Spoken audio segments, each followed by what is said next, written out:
BBC 분석 프로그램과 매치데이 라이브에서는 손흥민 골을 어떻게 분석했는지 살펴봅니다. 실제 BBC 방송을 그대로 번역해 더빙해서 보여드립니다. 스퍼스의 선제골이 어떻게 나왔는지 한번 봅시다. 본머스의 실수였어요. 이걸 보고도 마음이 편안해질 수 있나요? 그저 당황스럽습니다. 후방에서 키퍼부터 볼 전개를 하는 것이 본머스의 전반적인 플레이 방식인데 이러한 결정이 무의식적으로 실점을 헌납했어요. 제가 볼 때는 본머스 수비 지역에서 키퍼가 포함되는 플레이를 한다면 경기 전 훈련 세션에서 미리 결정을 내려 지시하기보다 키퍼가 스스로 결정을 내릴 수 있도록 해야 했습니다. 그리고 여기에서 수비수 네토의 상황을 보시면 많은 선택지가 있었지만 벤탄쿠르가 맡고 있는 크리스티에게 보냈죠. 이 상황에서 토트넘은 사르에게 제대로 볼을 전해줄 수 있었습니다. 심지어 다른 본머스 수비수조차 사르를 제대로 막지 못하고 있었죠. 게다가 로셀소도 근방에 있었기에 전방 압박과 역습을 시도할 충분한 선수들이 있었습니다. 높은 전방 압박은 키퍼의 선택지를 줄였고 결국 미드필더에 직접 패스를 전달하는 난이도가 높아졌습니다. 토트넘은 압박을 잘 수행했고 결국 볼을 빼앗는데 성공한 것이죠. 그런데 골키퍼 입장에서 본다면 자신이 볼을 더 잘 처리할 수도 있었기 때문에 답답했을 겁니다. 사실 감독이 원하는 방식이었기에 따랐을 것이고 감독은 손을 들어주며 괜찮아.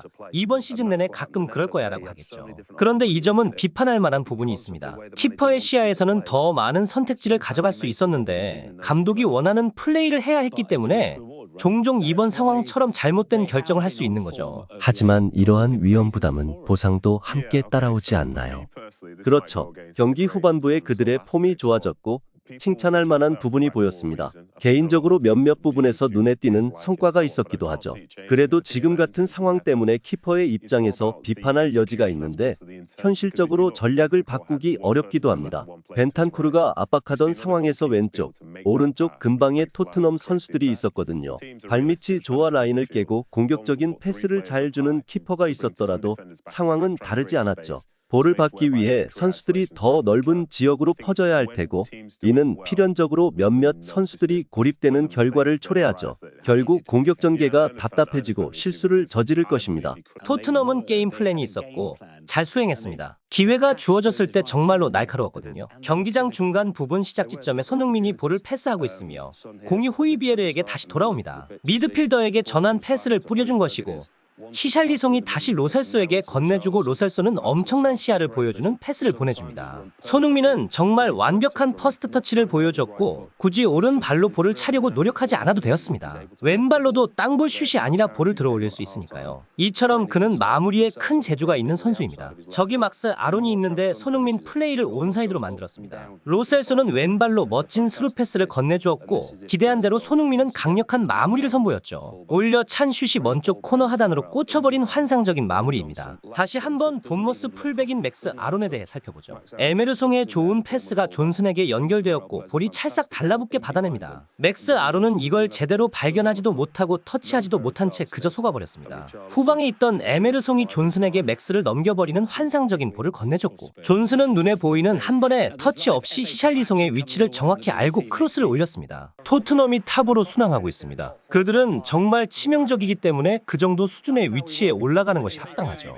그런데도 우리는 여전히 토트넘을 우리가 그동안 봤던 것과 생각하고 싶은 대로 평가하고 있습니다. 저는 손흥민과 히샬리송, 쿨루셉스키, 브레넌 존슨이 정말 뛰어나다는 것을 말하고 싶습니다. 물론 동의하지 않을 수도 있어요. 해리 케인이 이 팀에 있다면 매 시즌에 30골은 넣었을 거니까요. 하지만 그럼에도 토트넘 경기력이 나빠지지 않았다는 건 대단한 부분입니다. 토트넘 팬이라면 경기 중 높아진 자유도에 대해 생각하지 않을 수 없어요. 무리뉴와 콘테 때는 겪을 수 없었던 것이죠.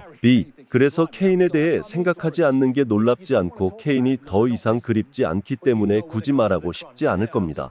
컵을 들어올린다면 더욱 더 그럴 것이고요. 토트넘 입장에서는 정말 좋은 승리입니다. 주중 브라이튼에 패한 데다가 얼마나 많은 부상을 입었는지 마음에 새기고 있었죠. 이제는 손흥민이 아시안컵으로 차출되고 사르와 비수마는 아프리카 네이션스컵에 출전하기에 스쿼드에 많은 빈자리가 생겨나게 됩니다. 그나저나 시즌 중반까지 엔지 포스테코글루 감독에 대해 얼마나 깊은 인상을 받았나요? 훌륭하죠. 그는 클럽에서 대부분 작년과 같은 선수를 기용했는데도 경기하는 방식을 완전히 바꿨고 그게 정말 대단한 것 같아요.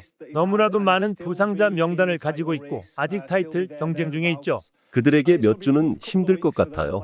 사로와 비수마를 떠나보냈지만 터널의 끝에는 빛이 비추고 있죠. 그들에게 촉매제가 된 메디슨은 시즌 초반 몇 주 동안 훌륭하다고 생각했죠. 손흥민까지 돌아오면 제 생각에는 진정으로 모든 게 갖추어질 거라고 생각합니다.